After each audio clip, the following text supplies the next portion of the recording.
Wednesday last week. May travel authority naman. Mga vice mayors from Bulacan. Parang nabig-isa sila eh. So, ngayon, stuck sila sa Dubai. Official yun, official. Hindi. Personal capacity sila. Personal capacity in one group. Well, ayun na nakalagay sa... Entry nila? Ayun na nakalagay sa application nila eh. Pinayagan na. Diba? As long as no government funds are used, papayagan na sila. As long as no government funds. So may travel authority naman Yes. pala. Pinayagan sila.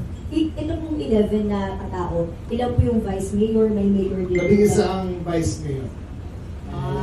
May isang mayor yata. Kasama.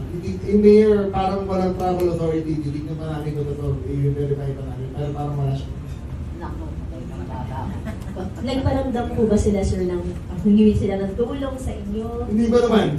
Siguro naman yung, I think, Dubai... Hindi, pupunta siya sa Dubai eh. I might go there and check. Pero hindi pa naman. Wala pa naman nagpapatating ng salita sa akin.